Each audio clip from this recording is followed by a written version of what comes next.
Local dairy farmers are concerned about a looming crisis, which is saying a lot for an industry dogged by constraints for years.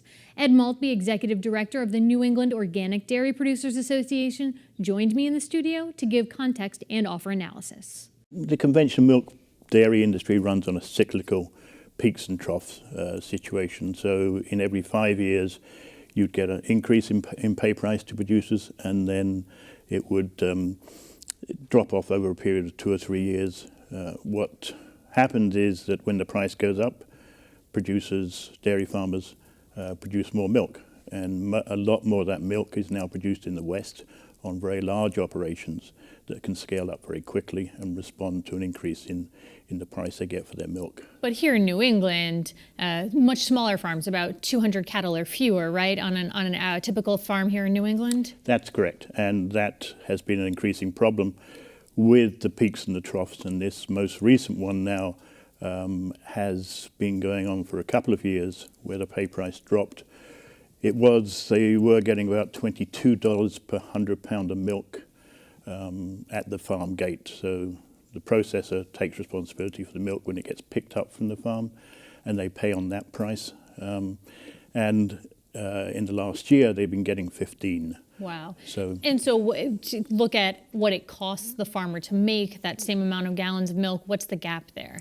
The research done through Cornell and through Farm Credit has an average cost of production around $22 per 100. So really, you're not even covering your costs. You're not covering your costs. When you look at it from the point of view of an adequate farm family income, being able to pay for health insurance, being able to take vacations, and some return on equity, which is even on a 200 cow dairy, then you're looking at probably $500,000 worth of investment, at least in the livestock and the equipment, and probably more when you consider the investment in land. Because there's so much to upkeep on the farm. It's not just a matter of making the milk, it's making sure that you can make the milk, whether it's maintaining the equipment, right, or the infrastructure, and then the animals. Right, and if you look at average depreciation for buildings around 20 years, then you've got to start building that into your cost of production and the replacement costs of machinery and cost of tractors. We're talking $70,000 to $100,000 worth of investment, especially if you're harvesting your own hay and your own silage, and perhaps corn silage as well, which is the benefit of being in New England because we've got a more temperate climate. So a lot of small and mid-sized operations can be more or less self-sufficient in forage and in corn silage, and would only then need to buy in protein from the Midwest, and that protein is usually in the form of soybean meal. Currently, the Massachusetts House has looked at the dairy credit and increased that to $6 million in its version of the budget, but the budget process is ongoing. That $2 million increase, what kind of a help would that even provide? Well, the good thing is, from that point of program, is the number of dairy farms in Massachusetts dropped quite considerably over the last 10 years. 130 or so somewhere right now, like right? that now, and a lot of those will be diversified, either with their own farm store or they'll be selling vegetables, because the cost of production in Massachusetts is a lot higher with cost of taxes, the cost of insurance.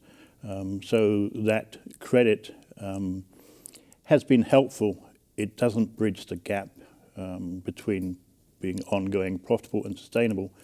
And one of the bigger considerations from the point of view of a rural landscape is who is going to be the next generation of farmers. The average age of dairy farmers is somewhere around 58. And how can we attract that next generation to come in unless we provide a good source of income, a good return on equity? As farmers, aging farmers, as you say, have looked at this issue, one of the ways that they've done that is, as you mentioned, by diversifying, maybe bringing pork or beef and raising that as meat for people, or having maple syrup or things like that. Mm-hmm. But I've also read that many of those farms who've diversified actually end up leaving dairy behind. Is dairy, dairy is more than a full-time job. Yeah. So is that a way to get at this problem, that diversification, or is that just making the problem, already a challenging problem, more complicated? It's, from a point of view of individual farmers, then it's a way they survive. From the point of view of providing fresh, high-quality product to a New England consumer, then what the industry has now moved to is more long-term high pasteurization packaging, which then means they can truck milk from the Midwest, even from the West. And so if you look at the long-term requirements of New England agriculture, then having its own milk supply is probably something of the past. And the implications from that point of view to society are very important. As I understand it, Canada uses a very different supply management system than the United States does. And when you look at the possibility of using something like that here, would that be feasible, or is that a controversial concept? It's a controversial concept, not just because it comes from Canada, but the Canadians have a quota system. And there are challenges to that kind of system, as there would be to anything else. You've got to buy a quota to get into the industry. What it does do is guarantee a minimum price, so that as you go into your year, you know what you'll be getting for your milk, and you can plan for the future, and it controls the volume of milk. Now that is something that especially the processing industry in the US doesn't want to happen, and that at this point the farmers, the producers, don't have any leverage, and so the price of milk basically is dictated in the US by the Federal Milk Marketing Order, and in New England they get a slight increase because a lot of the milk goes straight into what they call a Class 1, which is paid for. That's a retail milk, so they get slightly higher prices than they do in the Midwest. But that model is more or less dictated by import and export. So as the world market increases its demand for milk, then the price in the US will go up. As it decreases it, it'll go down. If you have a drought in Australasia, then the price here will go up.